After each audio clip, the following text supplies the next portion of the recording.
इस घटना का संबंध पिताजी से है, मेरे सपने से है और शहर से भी है। शहर के प्रति जो एक जन्म जात भय होता है, उससे भी है। पिताजी तब 55 साल के हुए थे। दुबला शरीर, बाल बिल्कुल मक्के के भुए जैसे सफेद, सिर पर जैसे रुई रखी हो। वे सोचते ज्यादा थे, बोलते बहुत कम। जब बोलते तो हमें राहत मिलती, जैसे देर से रुकी हुई सांस निकल रही हो। साथ साथ हमें डर भी लगता। हम बच्चों के लिए वे एक बहुत बड़ा रहस्य थे। हमें पता था कि संसार के सारे ज्ञान की तिजोरी उनके पास है। हम जानते थे कि संसार की सारी भाषाएं वे बोल सकते हैं।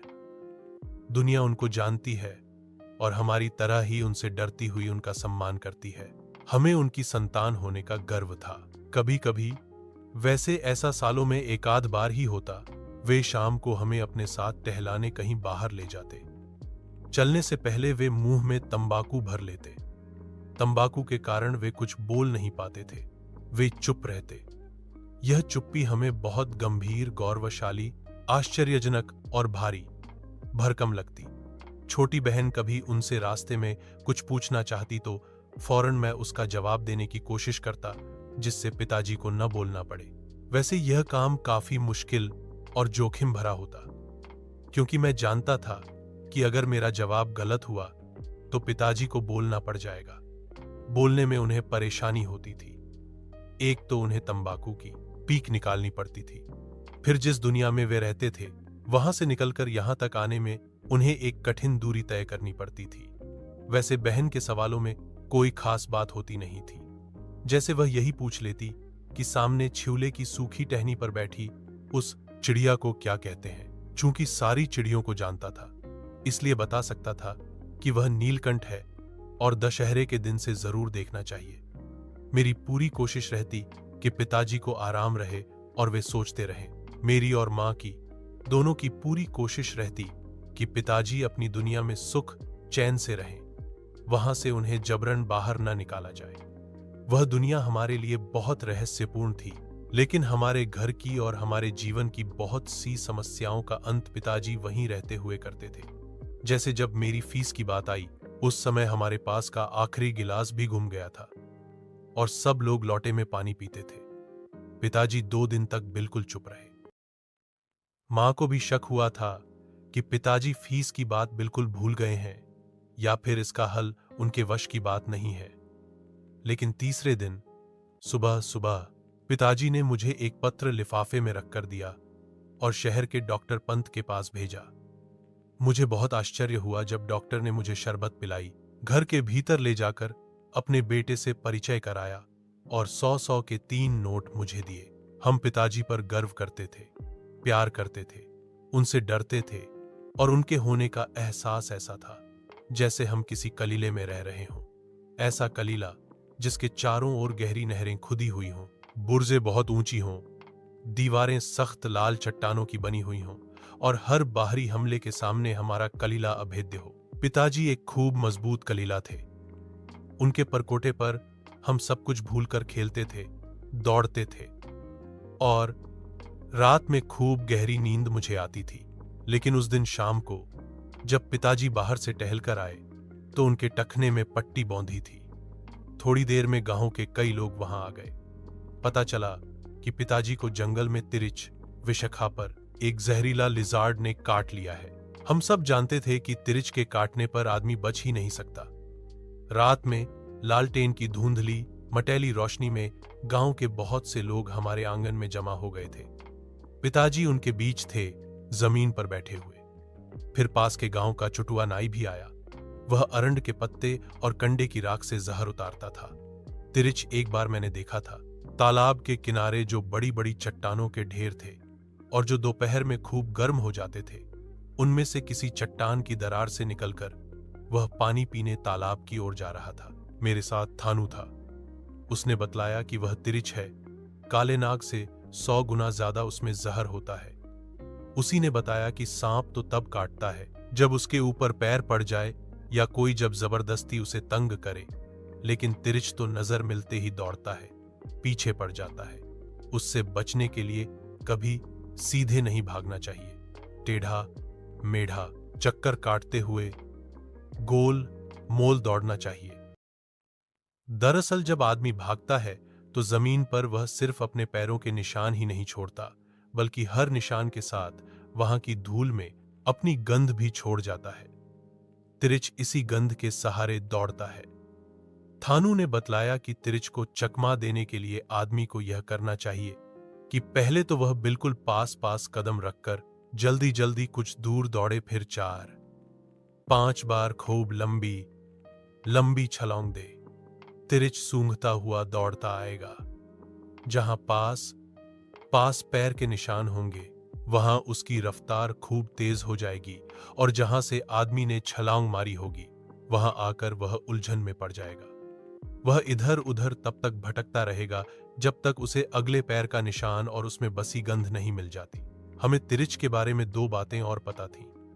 एक तो यह कि जैसे ही वह आदमी को काटता है वैसे ही वह वहां से भागकर किसी जगह पेशाब करता है और उस पेशाब में लौट जाता है। अगर तिरिच ने ऐसा कर लिया तो आदमी बच नहीं सकता। अगर उसे बचना है तो तिरिच के पेशाब में लौटने के पहले ही खुद किसी नदी, कुएं या तालाब में डुबकी लगा लेनी चाहिए, या फिर तिरिच के ऐसा करने के पहले ही उसे मार देना चाहिए। दूसरी बात यह कि तिरिच काटने के लिए तभी दौड़ता है जब उससे नजर टकरा जाए। अगर तिरिच को देखो तो उससे कभी आंख मत मिलाओ। आंख मिलते ही वह आदमी की गंध पहचान लेता है और फिर पीछे लग जाता है। फिर तो आदमी चाहे पूरी पृथ्वी का चक्कर लगा ले, तिरिच पीछे पीछे आता है। मैं भी तमाम बच्चों की तरह उस समय तिरिच से बहुत डरता था। मेरे दुःस्वप्न के सबसे खतरनाक पात्र 2 ही थे, एक हाथी और दूसरा तिरिच। हाथी तो फिर भी दौड़ता दौड़ता थक जाता था और मैं पेड़ पर चढ़कर बच जाता था या फिर उड़ने लगता था, लेकिन तिरिच, उसके सामने तो मैं किसी इंद्रजाल में बंध जाता था। मैं सपने में कहीं जा रहा होता तो अचानक ही किसी जगह वह मिल जाता। उसकी जगह तय नहीं होती थी। कोई जरूरी नहीं था कि वह चट्टानों की दरार में, पुरानी इमारतों के पिछवाड़े या किसी झाड़ी के पास दिखे। वह मुझे बाजार में, सिनेमा हॉल में, किसी दुकान या मेरे कमरे में ही दिख सकता था। मैं सपने में कोशिश करता कि उससे नजर न मिलने पाए, लेकिन वह इतनी परिचित आंखों से मुझे देखता कि मैं अपने आप को रोक नहीं पाता था, और बस आंख मिलते ही उसकी नजर बदल जाती थी। वह दौड़ता था और मैं भागता था। मैं गोल गोल चक्कर लगाता, जल्दी जल्दी पास पास डग भरकर अचानक खूब लंबी लंबी छलांगें लगाने लगता। उड़ने की कोशिश करता, किसी ऊंची जगह पर चढ़ जाता, लेकिन मेरी 1000 कोशिशों के बावजूद वह चकमा नहीं खाता था। वह मुझे बहुत घाघ, समझदार, चतुर और खतरनाक लगता। मुझे लगता कि वह मुझे खूब अच्छी तरह से जानता है। उसकी आंखों में मेरे लिए परिचय की जो चमक थी, उससे मुझे लगता कि वह मेरा ऐसा शत्रु है जिसे मेरे दिमाग में आने वाले हर विचार के बारे में पता है। मेरा सबसे खौफनाक, यातनादायक, भयाक्रांत और बेचैनी से भरा यही सपना था। भागते भागते मेरा पूरा शरीर थक जाता, फेफड़े फूल जाते, मैं पसीने में लथपथ होकर बेदम होने लगता, और एक बहुत ही डरावनी, सुन्न कर डालने वाली मृत्यु मेरे बिल्कुल करीब आने लगती। मैं जोरों से चीखता, रोने लगता, पिताजी को, थानू को या मां को पुकारता, और फिर मैं जान जाता कि यह सपना है। लेकिन यह पता चल जाने के बावजूद मैं अच्छी तरह से जानता कि तब भी मैं अपनी इस मृत्यु से नहीं बच सकता। मृत्यु नहीं, तिरिच द्वारा अपनी हत्या से। और ऐसे में मैं सपने में ही कोशिश करता कि किसी तरह मैं जाग जाऊं। मैं पूरी ताकत लगाता, सपने के भीतर आंखें खोलकर फाड़ता, रोशनी को देखने की कोशिश करता और जोर से कुछ बोलता। कई बार बिल्कुल ऐन मौके पर मैं जागने में सफल भी हो जाता। मां बतलाती कि मुझे सपने में बोलने और चीखने की आदत है। कई बार उन्होंने मुझे नींद में रोते हुए भी देखा था। ऐसे में उन्हें मुझे जगह डालना चाहिए, लेकिन वे मेरे माथे को सहलाकर मुझे रज्जाई से ढक देती थीं, और मैं उसी खौफनाक दुनिया में अकेला छोड़ दिया जाता था। अपनी मृत्यु, बल्कि अपनी हत्या से बचने की कमजोर कोशिश में भागता, दौड़ता, चीखता। वैसे धीरे धीरे मैंने अनुभवों से यह जान लिया था कि आवाज ही ऐसे मौके पर मेरा सबसे बड़ा अस्त्र है जिससे मैं तिरिच से बच सकता था। लेकिन दुर्भाग्य से हर बार इस अस्त्र की याद मुझे बिल्कुल अंतिम समय पर आती थी, तब जब वह मुझे बिल्कुल पा लेने वाला होता। अपनी हत्या की सांसें मुझे छूने लगती, मौत के नशे से भरे एक निर्जीव लेकिन डरावने अंधेरे में मैं घिर जाता। लगता मेरे नीचे कोई ठोस आधार नहीं है, मैं हवा में हूं। और वह पल आ जाता जब मेरे जीवन का अंत होने वाला होता। तभी बिल्कुल इसी एक बहुत ही छोटे और नाजुक पल में मुझे अपने इस अस्त्र की याद आती और मैं जोर जोर से बोलने लगता, और इस आवाज के सहारे मैं सपने से बाहर निकल आता। मैं जाग जाता। कई बार मां मुझसे पूछती भी कि मुझे क्या हो गया था। तब मेरे पास इतनी भाषा नहीं थी कि मैं उन्हें सब कुछ एक एक चीज उसी तरह बता पाता। अपनी इस असमर्थता के बारे में मुझे खूब पता था, और इसी वजह से मैं एक अजीब से तनाव, बेचैनी और असहायता से भर जाता। अंत में हार कर इतना ही कह पाता कि बहुत डरावना सपना था। जाने क्यों मुझे शक था कि पिताजी को उसी तिरिच ने काटा था जिसे मैं पहचानता था और जो मेरे सपने में आता था।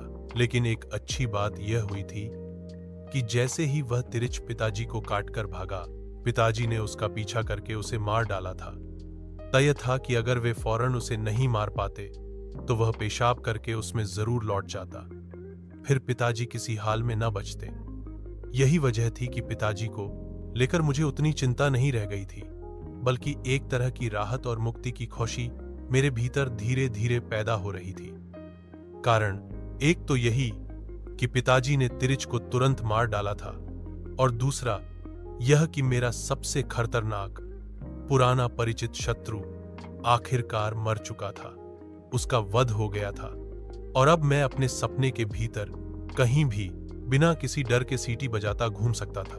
उस रात देर तक हमारे आंगन में भीड़ रही आई। पिताजी की झाड़ फूंक चलती रही। कांटे के जख्म को चीरकर खून भी बाहर निकाला गया, और कुएं में डालने वाली लाल दवा पोटेशियम परमैंगनेट जख्म में भरा गया। मैं निश्चिंत था। अगली सुबह पिताजी को शहर जाना था। अदालत में पेशी थी। उनके नाम सम्मन आया था। हमारे गांव से लगभग 2 किलोमीटर दूर से निकलने वाली सड़क से शहर के लिए बसें गुजरती थीं। उनकी संख्या दिन भर में मुश्किल से 2 या 3 थी। गनीमत थी कि पिताजी जैसे ही सड़क तक पहुंचे, शहर जाने वाला पास के गांव का एक ट्रैक्टर उन्हें मिल गया। ट्रैक्टर में बैठे हुए लोग पहचान के थे। ट्रैक्टर 2-2.5 घंटे में शहर पहुंच जाने वाला था, यानी अदालत खुलने से काफी पहले। रास्ते में तिरिच वाली बात चली। पिताजी ने अपना टखना उन लोगों को दिखलाया। ट्रैक्टर में पंडित राम अवतार भी थे। उन्होंने बतलाया कि तिरिच के जहर की एक खासियत यह भी है कि कभी कभी यह 24 घंटे बाद, ठीक उसी वक्त जिस वक्त पिछले दिन तिरिच काटता है, अपना असर दिखाता है। इसलिए अभी पिताजी को निश्चिंत नहीं होना चाहिए। ट्रैक्टर के लोगों ने पिताजी का ध्यान एक और बड़ी गलती की ओर खींचा। उनका कहना था कि यह तो पिताजी ने बहुत ठीक किया कि तिरिच को फौरन मार डाला, लेकिन इसके बाद भी तिरिच को यूं ही नहीं छोड़ देना चाहिए था। उसे कम से कम जला जरूर देना चाहिए था। उन लोगों का कहना था कि बहुत से कीड़े मकोड़े और जीव जंतु रात में चंद्रमा की रोशनी में दोबारा जी उठते हैं। चांदनी में जो औस और शीत होती है उसमें अमृत होता है, और कई बार ऐसा देखा गया है कि जिस सांप को मरा हुआ समझकर रात में यूं ही फेंक दिया जाता है, उसका शरीर चांद की शीत में भीगकर दोबारा जी उठता है और वह भाग जाता है। फिर वह हमेशा बदला लेने की ताक में रहता है। ट्रैक्टर के लोगों को शक था कि कहीं ऐसा न हो कि रात में जी उठने के बाद तिरिच पेशाब करके उसमें लौट जाए। ऐसा हुआ तो 24 घंटे बीतते बीतते ठीक उसी घड़ी के आने पर तिरिच का जानलेवा जहर पिताजी पर चढ़ना शुरू हो जाएगा। उन लोगों ने सलाह भी दी कि पिताजी को वहीं से वापस लौट जाना चाहिए, और अगर संयोग से उस तिरिच की लाश उसी जगह पड़ी हुई हो तो उसे अच्छी तरह जलाकर राख कर देना चाहिए। लेकिन पिताजी ने उन्हें बताया कि पेशी कितनी जरूरी थी। यह तीसरा सम्मन थी, और अगर इस बार भी वे अदालत में हाजिर न हुए तो गैर जमानती वारंट निकलने का डर था। पेशी भी हमारे उसी मकान को लेकर थी जिसमें हमारा परिवार रह रहा था। वकील को पिछले 2 बार की पेशी में फीस भी नहीं दी जा सकी थी, और कहीं अगर उसने लापरवाही दिखला दी और जज सनक गया तो वह हमारी कुड़की डिक्री भी करवा सकता था। विचित्र स्थिति थी कि अगर पिताजी उस तिरिच की लाश को जलाने के लिए ट्रैक्टर से उतरकर वहीं से गांव लौट आते तो गैरजमानती वारंट के तहत वे गिरफ्तार कर लिए जाते और हमारा घर हमसे छिन जाता, अदालत हमारे खिलाफ हो जाती। लेकिन पंडित राम अवतार एक वैद्य भी थे। ज्योतिष पंचांग के अलावा उन्हें जड़ी बूटियों की भी बड़ी गहरी जानकारी थी। उन्होंने सुझाया कि एक तरीका ऐसा है जिससे पिताजी पेशी में हाजिर भी हो सकते हैं और तिरिच के जहर से 24 घंटे के बाद बच भी सकते हैं। उन्होंने बताया कि चरक का निचोड़ इस सूत्र में है कि विष ही विष की औषधि होता है। अगर धतूरे के बीज कहीं मिल जाएं, तो वह तिरिच के जहर की काट तैयार कर सकते हैं। अगले गांव सामतपुर में ट्रैक्टर रोक दिया गया और एक तेली के खेत में धतूरे के पौधे आखिरकार खोज निकाले गए। धतूरे के बीजों को पीसकर उसे तांबे के पुराने सिक्के के साथ उबालकर काढ़ा तैयार किया गया। काढ़ा बहुत कड़वा था, इसलिए उसे चाय में मिलाया गया और पिताजी को वह चाय पिला दी गई। इसके बाद सभी निश्चिंत हो गए। एक बहुत बड़े खतरे से पिताजी को निकालने की कोशिश हो रही थी। वैसे मुझे तिरिच के बारे में तीसरी बात भी पता थी, जो पिताजी के जाने के कई घंटे बाद अचानक याद आ गई थी। यह बात सांप की उस बात से मिलती जुलती थी जिसके फलस्वरूप आगे चलकर कैमरे का आविष्कार हुआ था। माना यह जाता था कि अगर कोई आदमी सांप को मार रहा हो तो अपने मरने से पहले वह सांप अंतिम बार अपने हत्यारे के चेहरे को पूरी तरह से बहुत गौर से देखता है। आदमी उसकी हत्या कर रहा होता है और सांप टकटकी बांधकर उस आदमी के चेहरे की एक एक बारीकी को अपनी आंख के भीतरी पर्दे में दर्ज कर रहा होता है। सांप की मृत्यु के बाद सांप की आंख के भीतरी पर्दे पर उस आदमी का चित्र स्पष्ट दर्ज हो जाता है। बाद में आदमी के जाने के बाद उस सांप का दूसरा जोड़ा जाकर उस मरे हुए सांप की आंख के भीतर झांकता है और इस तरह वह हत्यारा पहचान लिया जाता है। सारे सांप उसे पहचानने लगते हैं। फिर वह कहीं भी चला जाए, उससे बदला लेने की फिराकर में वे रहते हैं। हर सांप उसका शत्रु होता है। मुझे शक था कि मरे हुए तिरिच की आंख के भीतरी पर्दे पर पिताजी का चेहरा दर्ज होगा। कोई दूसरा तिरिच आकर उस लाश की आंख में से झांकेगा और पिताजी वहां पहचान लिए जाएंगे। मेरे भीतर इस बात को लेकर बेचैनी पैदा हुई कि पिताजी ने यह सतर्कता क्यों नहीं बरती। उन्हें तिरिच को मारने के साथ ही किसी पत्थर से उसकी दोनों आंखों को कुचलकर फोड़ देना चाहिए था। लेकिन अब क्या हो सकता था? पिताजी शहर जा चुके थे और मेरे सामने उलझन और चुनौती थी कि गांव के पास फैले इतने बड़े जंगल में जिस जगह तिरिच को मारकर उन्होंने छोड़ा था, वह जगह मैं खोज निकालूं। मैं थानू के साथ बोतल में मिट्टी का तेल, दियासलाई और डंडा लेकर जंगल में तिरिच की खोज में भटकता रहा। मैं उसे अच्छी तरह से पहचानता था, बहुत अच्छी तरह। थानू निराश था। फिर मुझे अचानक ही लगने लगा कि इस जंगल को मैं अच्छी तरह से जानता हूं। एक एक पेड़ मेरा परिचित निकलने लगा। इसी जगह से कई बार सपने में मैं तिरिच से बचने के लिए भागा था। मैंने गौर से हर तरफ देखा, बिल्कुल यही वह जगह थी। मैंने थानू को बताया कि एक सोंकरा सा नाला इस जगह से कितनी दूर दक्षिण की तरफ बहता है। नाले के ऊपर जहां बड़ी बड़ी चट्टानें हैं, वहां कीकर का एक बहुत पुराना पेड़ है जिस पर बड़े बड़े शहद के छत्ते हैं। उन्हें देखकर लगता है कि वे कई शताब्दियों पुराने हैं। मैं उस भूरे रंग की चट्टान को जानता था जो बरसात भर नाले के पानी में आधी डूबी रहती थी और बारिश के बीतने के बाद जब बाहर निकलती थी तो उसकी खोहों में कीचड़ भर जाती थी और अजीब अजीब वनस्पतियां वहां से उग आती थीं। चट्टान के ऊपर हरी काई की एक परत सी जम जाती थी। इसी चट्टान की सबसे ऊपर वाली दरार में तिरिच रहता था। थानू इस बात को मेरी कल्पना मान रहा था। लेकिन बहुत जल्द हमें वह नाला मिल गया, कीकर का वह बूढ़ा पेड़ भी जिस पर शहद के छत्ते थे, और वह चट्टान भी। तिरिच की लाश चट्टान से जरा हटकर जमीन पर घास के ऊपर चित्त पड़ी हुई थी। बिल्कुल यह वही तिरिच था। मेरे भीतर हिंसा और उत्तेजना और खुशी की एक सनसनी दौड़ रही थी। थानू ने और मैंने सूखे पत्ते और लकड़ियां इकट्ठी की, खूब सारा मिट्टी का तेल उसमें डाला और आग लगा दी। तिरिच उसमें जल रहा था। उसके जलने की चिरायंध गंध हवा में फैल रही थी। मेरा मन जोर से चिल्लाने को हुआ, लेकिन मैं डरा कि कहीं मैं जाग न जाऊं और यह सब कुछ सपना न साबित हो जाए। मैंने थानू की ओर देखा। वह रो रहा था। वह मेरा बहुत अच्छा दोस्त था। मेरे सपने में इसी जगह से निकलकर उस तिरिच ने कई बार मेरा पीछा करना शुरू किया था। आश्चर्य था कि इतने लंबे अरसे से उसके अड्डे को इतनी अच्छी तरह से जानने के बावजूद कभी दिन में आकर मैंने उसे मारने की कोई कोशिश नहीं की थी। मैं आज बेतहाशा खुश था। पंडित राम अवतार ने बतलाया था कि ट्रैक्टर ने 9:45 के लगभग शहर का चुंगी नाका पार किया था। वहां उन्हें नाके का टोल टैक्स चुकाने के लिए कुछ देर रुकना भी पड़ा था। वहां पर पिताजी ट्रैक्टर से उतरकर पेशाब करने गए थे। लौटने पर उन्होंने बताया था कि उनका सिर कुछ घूम सा रहा है।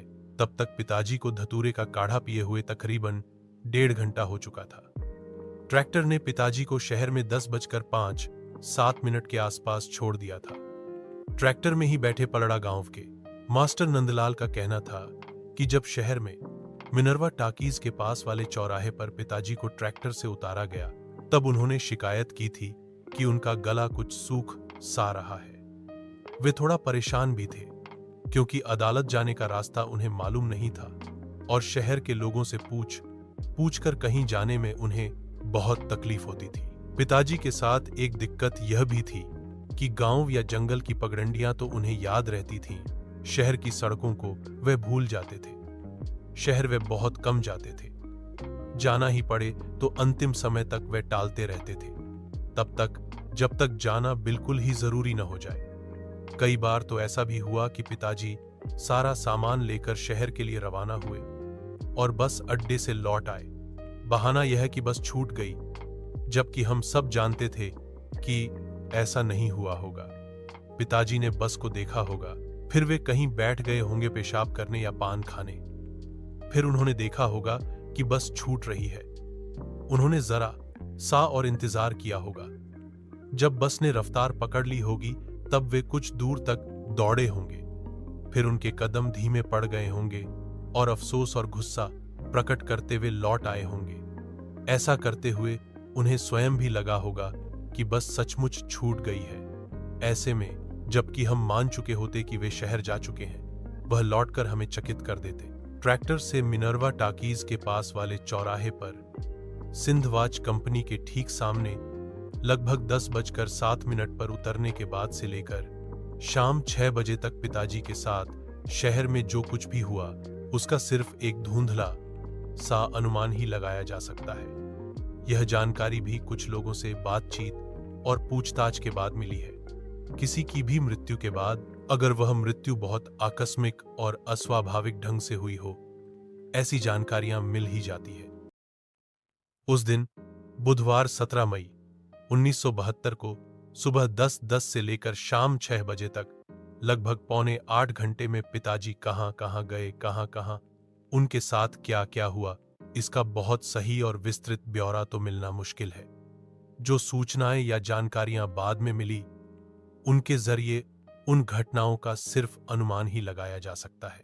जैसा कि पलड़ा गांव के मास्टर नंदलाल का कहना था कि जब पिताजी ट्रैक्टर से उतरे, तभी उन्होंने गला सूखने की शिकायत की थी। इसके पहले चुंगी नाका के पास जब पेशाब करके पिताजी लौटे थे, तो उन्होंने सिर घूमने की बात की थी, यानी पिताजी पर धतूरे के बीजों के काढ़े का असर होना शुरू हो गया था। वैसे भी शहर पहुंचने तक पिताजी को काढ़ा पिए हुए लगभग 2 घंटे हो चुके थे। मेरा अनुमान है कि उस समय पिताजी को प्यास बहुत लगी होगी। गला भिगाने के लिए वे किसी होटल या ढाबे की तरफ गए भी होंगे, लेकिन जैसा कि मुझे उनके स्वभाव के बारे में पता है, वे वहां कुछ देर खड़े रहे होंगे और फिर एक गिलास पानी मांगने का फैसला न कर सके होंगे। एक बार उन्होंने बताया भी था कि कुछ साल पहले गर्मियों के दिनों में जब उन्होंने किसी होटल में पानी मांगा था, तो वहां काम करने वाले नौकर ने उन्हें गाली दी थी। पिताजी बहुत संवेदनशील थे, इसलिए उन्होंने अपनी प्यास को दबाया होगा और वे वहां से चल पड़े होंगे। 10:15 से लेकर लगभग 11 बजे के बीच 45 मिनट तक पिताजी कहां गए, इसकी कोई जानकारी कहीं से नहीं मिलती। इस बीच ऐसी कोई खास घटना भी नहीं हुई जिससे कोई कुछ कह सके। फिर शहर में सड़क पर आते जाते लोगों में से किसी ने उन पर ध्यान दिया हो, उन्हें देखा हो, इसका पता लगाना भी मुश्किल है। वैसे मेरा अपना अंदाजा है कि इस बीच पिताजी ने कुछ लोगों से अदालत जाने का रास्ता पूछा होगा और उनके दिमाग में यह बात भी रही होगी कि वहां पहुंचकर वे अपने वकील एस.एन. अग्रवाल से पानी मांग लेंगे। लेकिन उनके पूछने पर या तो लोग चुप रहकर तेजी से आगे बढ़ गए होंगे या किसी ने इतनी बौखलाहट और जल्दबाजी में उन्हें कुछ बताया होगा जो पिताजी ठीक से समझ नहीं सके होंगे और सिर्फ अपमानित, दुखी और परेशान होकर रह गए होंगे। शहर में ऐसा होता ही है। वैसे बीच के पौन घंटे के बारे में मेरा अपना अनुमान है कि इस बीच पिताजी पर काढ़े का असर काफी बढ़ गया होगा। मई की धूप और प्यास ने इस असर को और भी तेज और भी गहरा कर दिया होगा। उनके पैर लड़खड़ाने भी लगे होंगे और बहुत संभव है कि एक आध बार इस बीच उन्हें चक्कर भी आ गए हों। पिताजी 11 बजे शहर में देशबंधु मार्ग पर स्थित स्टेट बैंक ऑफ इंडिया की इमारत में घुसे थे। वे वहां क्यों गए, इसकी वजह ठीक ठीक समझ में नहीं आती। वैसे हमारे गांव का रमेश दत्त शहर में भूमि विकास सहकारी बैंक में क्लर्क है। हो सकता है पिताजी के दिमाग में सिर्फ बैंक रहा हो और यहां से गुजरते हुए अचानक उन्होंने स्टेट बैंक लिखा हुआ देखा हो और वे उधर घूम गए हों। उन्होंने अब तक पानी नहीं पिया था, इसीलिए उन्होंने सोचा होगा कि वे रमेश दत्त से पानी भी मांग लेंगे, अदालत जाने का रास्ता भी पूछ लेंगे और बता सकेंगे कि उनका सिर घूम सा रहा है, यह भी कि कल शाम उन्हें तिरिच ने काटा था। स्टेट बैंक के कैशियर अग्निहोत्री के अनुसार वह उस समय कैश रजिस्ट्री चेक कर रहा था। उसकी मेज पर लगभग 28,000 रुपयों की गड्डियां रखी हुई थी। उस वक्त 11 से 2-3 मिनट ऊपर हुए होंगे, तभी पिताजी वहां आए। उनके चेहरे पर धूल लगी हुई थी, चेहरा डरावना था और अचानक ही उन्होंने जोर से कुछ कहा था। अग्निहोत्री का कहना था कि मैं अचानक डर गया। अमूमन ऐसे लोग बैंक के इतने भीतर कैशियर की टेबल तक नहीं पहुंच पाते। अग्निहोत्री का कहना यह भी था कि अगर वह पिताजी को एक आध मिनट पहले से अपनी ओर आता हुआ देख लेता तब शायद न डरता। लेकिन हुआ यह कि वह पूरी तरह से कैश रजिस्टर के हिसाब किताब में डूबा हुआ था।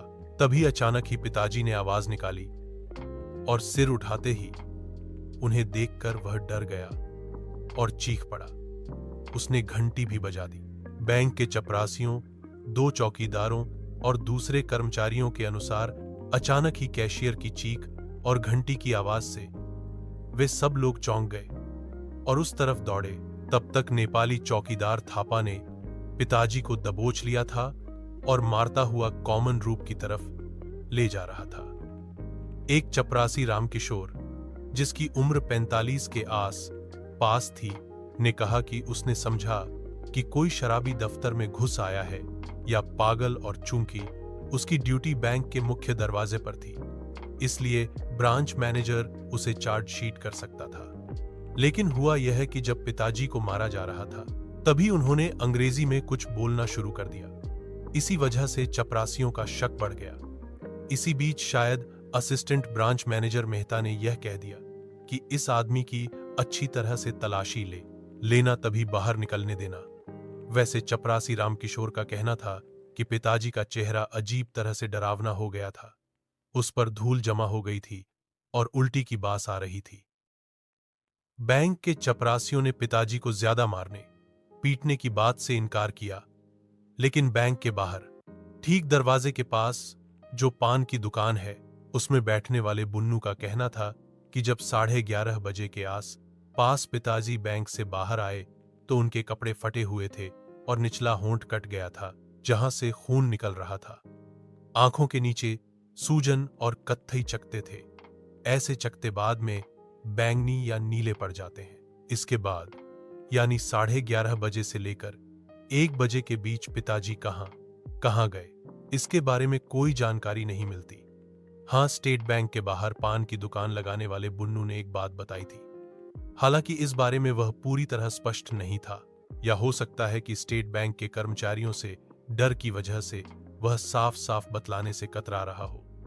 बुन्नू ने बतलाया था कि स्टेट बैंक से बाहर निकलने पर शायद पर बहुत जोर डाल रहा था। पिताजी ने कहा था कि उनके रुपए और कागजात बैंक के चपरासियों ने छीन लिए हैं, लेकिन बुन्नू का कहना था कि हो सकता है पिताजी ने कोई और बात कही हो, क्योंकि वे ठीक से बोल नहीं पा रहे थे। उनका निचला होंठ काफी कट गया था, मुंह से लार भी बह रही थी और उनका दिमाग सही नहीं था। मेरा अपना अंदाजा है कि इस समय तक पिताजी पर काढ़े का असर बहुत ज्यादा हो चुका था। हालांकि पंडित राम अवतार इस बात से इनकार करते हैं। उनका कहना था कि धतूरे के बीज तो होली के दिनों में भांग के साथ भी घोटे जाते हैं, लेकिन कभी ऐसा नहीं होता कि आदमी पूरी तरह से पागल हो जाए। पंडित राम अवतार का मानना है कि या तो तिरिच का जहर उस समय पिताजी के शरीर में चढ़ना शुरू हो गया था और उसका नशा उनके दिमागर तक पहुंचने लगा था, या फिर बहुत संभव है कि जब स्टेट बैंक में पिताजी को थापा चौकीदार और चपरासियों ने मारा पीटा था, तब उनके सिर के पीछे की तरफ कोई चोट लग गई हो और उस धक्के से उनका दिमाग सनक गया हो। लेकिन मुझे लगता है कि उस समय तक पिताजी को थोड़ा बहुत होश था और वे पूरी कोशिश कर रहे थे कि किसी तरह वे शहर से बाहर निकल जाएं। शायद रुपए और अदालत के कागजात बैंक में छिन जाने की वजह से उन्होंने सोचा हो कि अब यहां रहने का कोई मतलब भी नहीं है। उन्होंने शायद एकाध बार सोचा भी होगा कि वापस स्टेट बैंक जाकर अपने कागजात तो कम से कम मांग लाएं। फिर ऐसा करने की उनकी हिम्मत नहीं पड़ी होगी। वे डर गए होंगे। उन्हें उनके जीवन में पहली बार इस तरह से मारा गया था, इसलिए वे ठीक से सोच पाने में सफल नहीं हो पा रहे होंगे। उनका शरीर बहुत दुबला था और बचपन से ही उन्हें एपेंडिसाइटिस की शिकायत थी।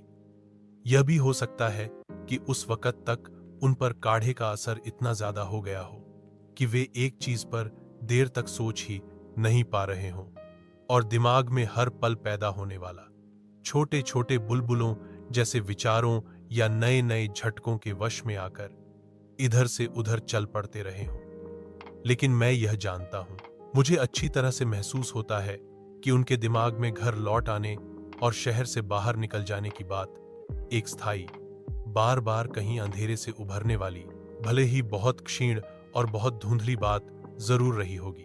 पिताजी लगभग 1:15 बजे शहर के पुलिस थाना पहुंचे थे। थाना शहर के बाहरी छोर पर सर्किट हाउस के पास बने विजय स्तंभ के पास है। आश्चर्य यह है कि थाने से बमुश्किल 1 किलोमीटर दूर अदालत भी है। अगर पिताजी चाहते तो यहां से पैदल ही 10 मिनट में अदालत पहुंच सकते थे। समझ में यह नहीं आता कि पिताजी अगर यहां तक पहुंचे थे, क्या तब तक उनके दिमाग में अदालत जाने की बात रह भी गई थी?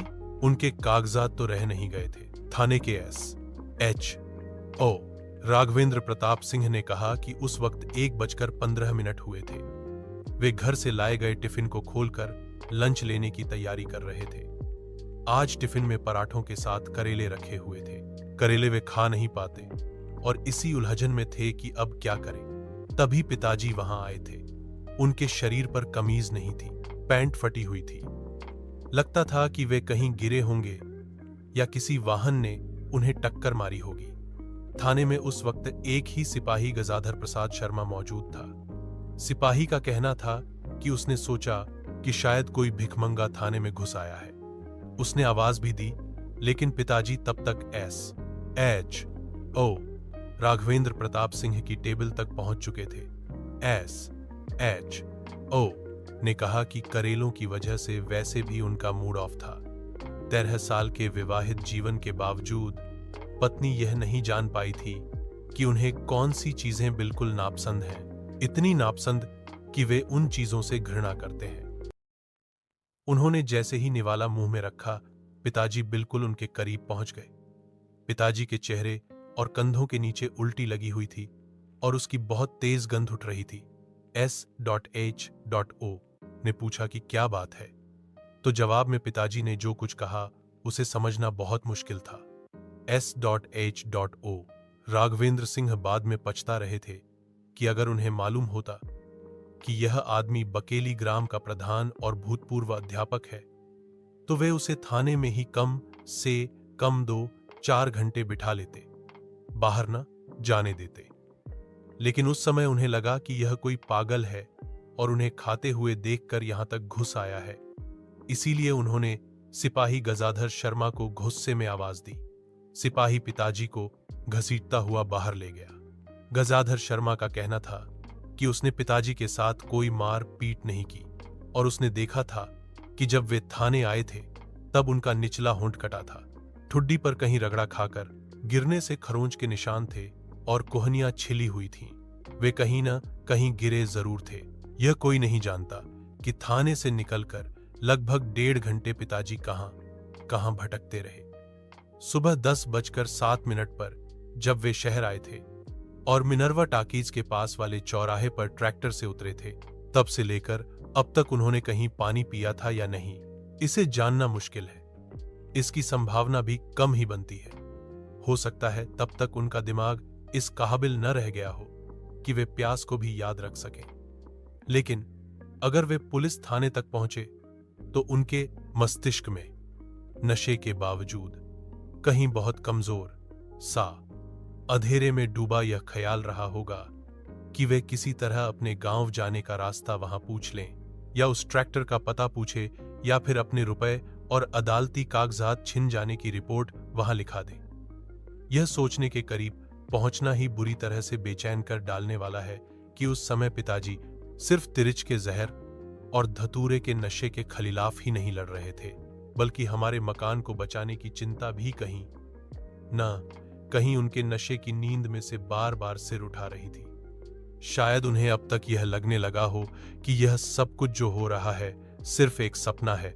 पिताजी इससे जागने और बाहर निकलने की कोशिश भी करते रहे होंगे। 2:15 बजे के पास पिताजी को शहर के बिल्कुल उत्तरी छोर पर बसी सबसे संपन्न कॉलोनी इतवारी कॉलोनी में घिसटते हुए देखा गया था। यह कॉलोनी सर्राफा के जौहरियों PWD के बड़े ठेकेदारों और रिटायर्ड अफसरों की कॉलोनी थी। कुछ समृद्ध पत्रकार कवि भी वहीं रहते थे। यह कॉलोनी हमेशा शांत और घटनाहीन रहती थी। जिन लोगों ने यहां पिताजी को देखा था उन्होंने बताया कि उस वक्त तक उनके शरीर में सिर्फ एक पट्टेदार जांघिया बचा था, जिसका नाड़ा शायद टूट गया था और वे उसे अपने बाएं हाथ से बार बार संभाल रहे थे। जिसने भी उन्हें वहां देखा उसने यही समझा कि कोई पागल है। कुछ ने कहा कि वे बीच में खड़े होकर जोर से गालियां बकने लगते थे। बाद में उसी कॉलोनी में रहने वाले एक रिटायर्ड तहसीलदार सोनी साहब और शहर के सबसे बड़े अखबार के विशेष संवाददाता और कवि सत्येंद्र थपलियाल ने बताया कि उन्होंने पिताजी के बोलने को ठीक से सुना था और दरअसल वे गालियां नहीं बक रहे थे, बल्कि बार बार कह रहे थे, मैं Ramswarath Prasad, ex school headmaster and village head of ग्राम बकेली। कवि पत्रकार थपलियाल साहब ने दुहक जाहिर किया। दरअसल उसी समय वे अमरीकी दूतावास की किसी खास पार्टी में संगीत सुनने दिल्ली जा रहे थे, इसीलिए जल्दबाजी में वे चले गए। हाँ, तहसीलदार सोनी साहब का कहना था कि मुझे उस आदमी पर बहुत तरस आया और मैंने लड़कों को डांटा भी, लेकिन 2-3 लड़कों ने कहा कि यह आदमी रामरतन सर्राफ की बीवी और साली पर हमला करने वाला था। तहसीलदार ने कहा कि ऐसा सुनने के बाद उन्हें भी लगा कि हो सकता है यह कोई बदमाश हो और नाटक कर रहा हो। लड़के उन्हें तंग करने में लगे थे और पिताजी बीच बीच में जोर जोर से बोलते थे, मैं Ramswarath Prasad, ex school headmaster. अगर हिसाब लगाया जाए तो मिनर्वा टाकीज के पास वाला चौराहा, जहां पिताजी ट्रैक्टर से सुबह 10:07 पर उतरे थे, वहां से लेकर देशबंधु मार्ग का स्टेट बैंक, फिर विजय स्तंभ के पास का थाना और शहर के बाहरी उत्तरी छोर पर बसी इतवारी कॉलोनी को मिलाकर वे अब तक लगभग 30-32 किलोमीटर की दूरी तक भटक चुके थे। ये जगहें ऐसी हैं जो एक ही दिशा में नहीं है। इसका मतलब यह हुआ कि पिताजी की दिमागी हालत यह थी कि उन्हें ठीक ठीक कुछ सूझ नहीं रहा था और वे अचानक ही किसी भी तरफ चल पड़ते थे। जहां तक सर्राफ की पत्नी और साली पर उनके हमला करने की बात है, जिसे थपलियाल साहब सच मानते हैं, मेरा अपना अनुमान है कि पिताजी उनके पास या तो पानी मांगने गए होंगे या बकेली जाने वाली सड़क के बारे में पूछने। उस एक पल के लिए पिताजी को होश जरूर रहा होगा, लेकिन इस हुलिये के आदमी को अपने इतना करीब देखकर वे औरतें डरकर चीखने लगी होंगी। वैसे पिताजी की दाहिनी आंख के ऊपर भौं पर जो चोट लगी थी और जिसका खून रिसकर उनकी आंख पर आने लगा था, वह चोट उनको इतवारी कॉलोनी में ही लगी थी, क्योंकि बाद में लोगों ने बताया कि लड़के उन्हें बीच बीच में ढेले मार रहे थे। वह जगह इतवारी कॉलोनी से बहुत दूर नहीं है जिस जगह पिताजी को सबसे ज्यादा चोटें लगी। नेशनल रेस्टोरेंट नाम के एक सस्ते से ढाबे के सामने की खाली जगह पर पिताजी घिर गए थे।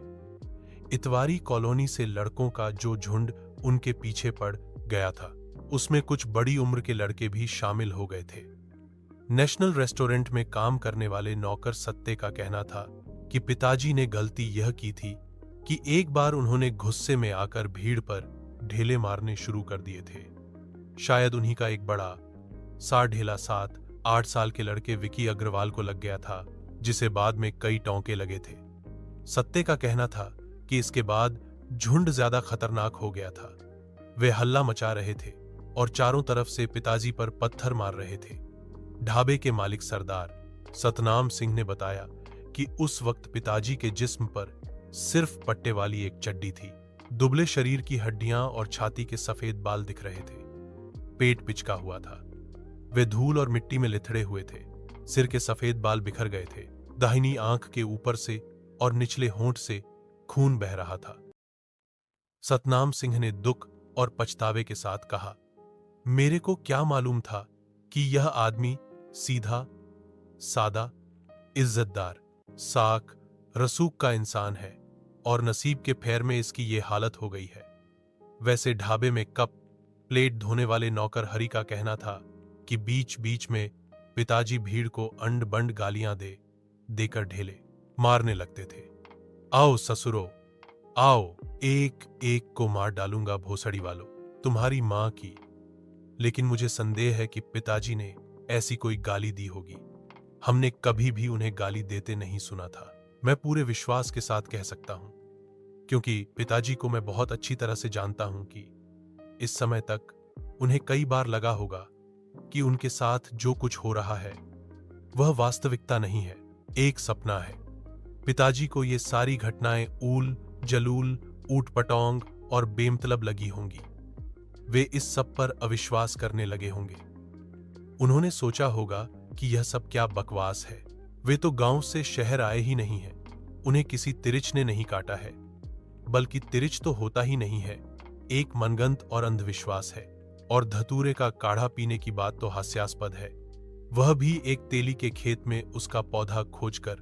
उन्होंने सोचा होगा और पाया होगा कि भला उन पर कोई मुकदमा क्यों चलेगा, उन्हें अदालत जाने की क्या जरूरत है। मैं जानता हूं कि सुरंग जैसा लंबा, सम्मोहक लेकिन डरावना सपना जैसा मुझे आता था, पिताजी को भी आता रहा होगा। मेरी और उनकी बहुत सी बातें बिल्कुल मिलती जुलती थीं। मुझे लगता है कि इस समय तक पिताजी पूरी तरह से मान चुके होंगे कि यह जो कुछ हो रहा है सब झूठ और अवास्तविक है। इसीलिए वे बार बार उस सपने से जागने की कोशिश भी करते रहे होंगे।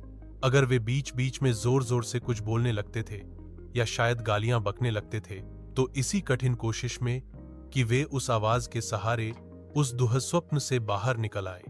नेशनल रेस्टोरेंट के नौकरों और मालिक सरदार सतनाम सिंह ने जैसा बताया था, उसके अनुसार उस जगह पर पिताजी को बहुत चोटें आई थीं। उनकी कनपटी, माथे, पीठ और शरीर के दूसरे हिस्सों पर कई ईंटें और ढेले आकर लग गए थे। सड़क का ठेका लेने वाले ठेकेदार अरोड़ा के 20-22 साल के लड़के संजू ने उन्हें 2-3 बार लोहे की रॉड से भी मारा था। सत्ते का तो कहना था कि इतनी चोटों से कोई भी आदमी मर सकता था। मुझे यह सोचकर एक अजीब सी राहत मिलती है और मेरी फौंसती हुई सांसें फिर से ठीक हो जाती हैं कि उस समय पिताजी को कोई दर्द महसूस नहीं होता रहा होगा, क्योंकि वे अच्छी तरह से पूरी तार्किकता और गहराई के साथ विश्वास करने लग गए होंगे कि यह सब सपना है और जैसे ही वे जागेंगे सब ठीक हो जाएगा। आंख खुलते ही आंगन बुहारती मां नजर आ जाएगी, या नीचे फर्श पर सोते हुए मैं और छोटी बहन दिख जाएंगे, या गौरियों का झुंड। हो सकता है कि उन्हें बीच बीच में अपने इस अजीब गरीब सपने पर हौंसी भी आई हो।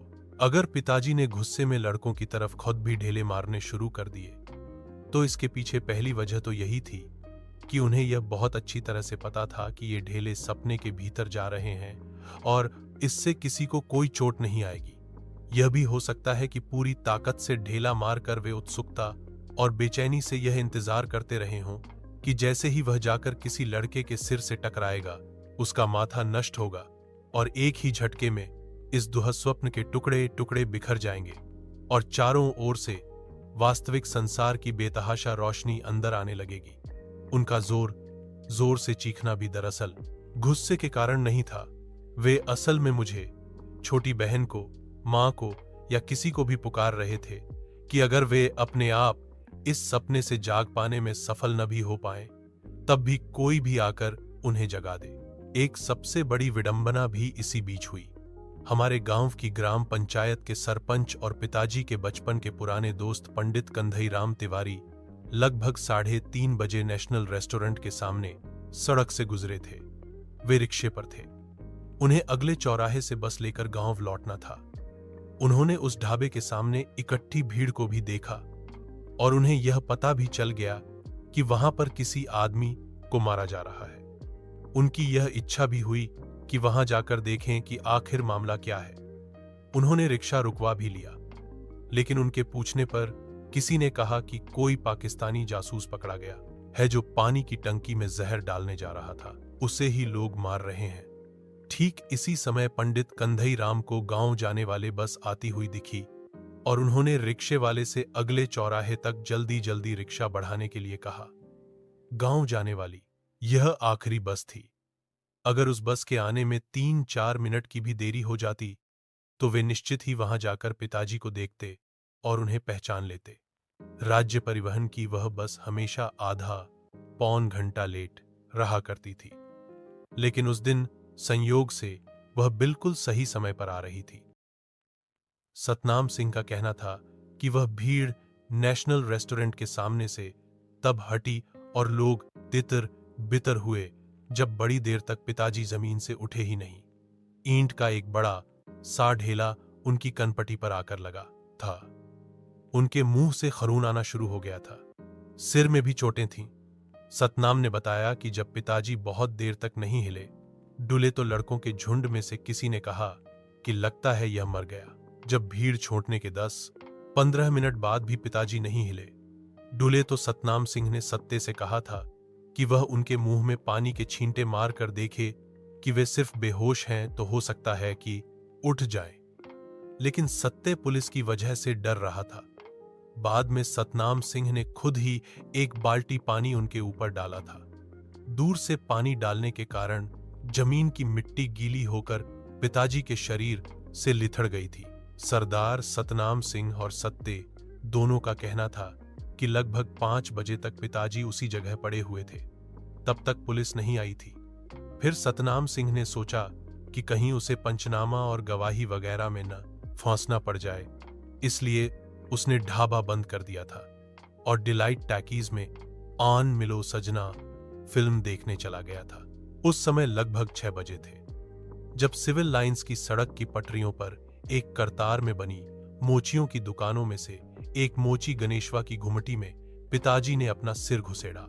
उस समय तक उनके शरीर पर चड्डी भी नहीं रह गई थी। वे घुटनों के बल किसी चौपाए की तरह रेंग रहे थे। शरीर पर कालिख और कीचड़ लगी हुई थी और जगह जगह चोटें थीं। गणेशवा हमारे गांव के तालाब के पार वाले टोले का मोची है। उसने बताया कि मैं बहुत डर गया और मास्टर साहब को पहचान ही नहीं पाया। उनका चेहरा डरावना हो गया था और चिन्हाई में नहीं आता था। मैं डर कर घुमटी से बाहर निकल आया और शोर मचाने लगा। दूसरे मोचियों के अलावा वहां कुछ और लोग भी इकट्ठा हो गए थे। लोगों ने जब गणेशवा की घुमटी के भीतर जाकर झांका तो घुमटी के अंदर उसके सबसे अंतरे कोने में टूटे फूटे जूतों, चमड़ों के टुकड़ों, रबर और चिथड़ों के बीच पिताजी दुबके हुए थे। उनकी सांसें थोड़ी बहुत चल रही थीं। उन्हें वहां से खींचकर बाहर पटरी पर निकाला गया। तभी गणेशवा ने उन्हें पहचान लिया। गणेशवा का कहना था कि उसने पिताजी के कान में कुछ आवाजें भी लगाईं, लेकिन वे कुछ बोल नहीं पा रहे थे। बहुत देर बाद उन्होंने राम, स्वार्थ प्रसाद और बकेली जैसा कुछ कहा था, फिर चुप हो गए थे। पिताजी की मृत्यु 6:15 बजे के आसपास हुई थी। तारीख थी 17 मई 1972। 24 घंटे पहले लगभग इसी वक्त उन्हें जंगल में तिरिच ने काटा था। 24 घंटे पहले। क्या पिताजी इन घटनाओं और इस मृत्यु का अनुमान कर सकते थे? पिताजी का शव शहर के मुर्दाघर में पुलिस ने रखवा दिया था। पोस्टमार्टम में पता चला था कि उनकी हड्डियों में कई जगह फ्रैक्चर था। दाईं आंख पूरी तरह फूट चुकी थी, कॉलर बोन टूटा हुआ था। उनकी मृत्यु मानसिक सदमे और अधिक रक्तस्राव के कारण हुई थी। रिपोर्ट के अनुसार उनका आमाशय खाली था, पेट में कुछ नहीं था। इसका मतलब यही हुआ कि धतूरे के बीजों का काढ़ा उल्टियों द्वारा पहले ही निकल चुका था। हालांकि थानू कहता है कि अब तो यह तय हो गया कि तिरिच के जहर से कोई नहीं बच सकता। ठीक 24 घंटे बाद उसने अपना करिश्मा दिखाया और पिताजी की मृत्यु हुई। पंडित राम अवतार भी यही कहते हैं। हो सकता है कि पंडित राम अवतार इसीलिए ऐसा कहते हों कि वे खुद को विश्वास दिलाना चाहते हों कि धतूरे के काढ़े का पिताजी की मृत्यु से कोई संबंध नहीं था। मैं सोचता हूं, अंदाजा लगाने की कोशिश करता हूं कि शायद अंत में जब गणेशवा ने अपनी घुमटी के बाहर पिताजी के कान में आवाज दी होगी तो पिताजी सपने से जाग गए होंगे। उन्होंने मुझे, मां को और छोटी बहन को देखा होगा। फिर वे दातून लेकर नदी की तरफ चले गए होंगे। नदी के ठंडे पानी से उन्होंने अपना चेहरा धोया होगा, कुल्ला किया होगा और इस लंबे दुःस्वप्न को वे भूल गए होंगे। उन्होंने अदालत जाने के बारे में सोचा होगा। हम लोगों के मकान की चिंता ने उन्हें परेशान किया होगा। लेकिन मैं अपने सपने के बारे में बताना चाहता हूं जो मुझे अक्सर आता है। वह यूं है कि मैं खेतों की मेंढ गांव की पगडंडी से होता हुआ जंगल पहुंच गया हूं। मैं रक्सा नाला कीकर के पेड़ को देखता हूं। वह भूरी चट्टान वहां उसी जगह है जो सारी बारिश नाले के पानी में डूबी रहती है। मैं देखता हूं कि तिरिच की लाश उसके ऊपर पड़ी हुई है। मुझे एक बेतहाशा खुशी अपने घेरे में ले लेती है। आखिर वह मारा गया। मैं पत्थर लेकर तिरिच को कुचलने लगता हूं, जोर जोर से उसे मारता हूं। मेरे पास थानू मिट्टी का तेल और माचिस लिए खड़ा है। तभी अचानक ही मैं पाता हूं कि मैं उस चट्टान पर नहीं हूं। थानू भी वहां नहीं है। वहां कोई जंगल नहीं है, बल्कि मैं दरअसल शहर में हूं। मेरे कपड़े बहुत ही मैले, फटे और चिथड़ों जैसे हो गए हैं।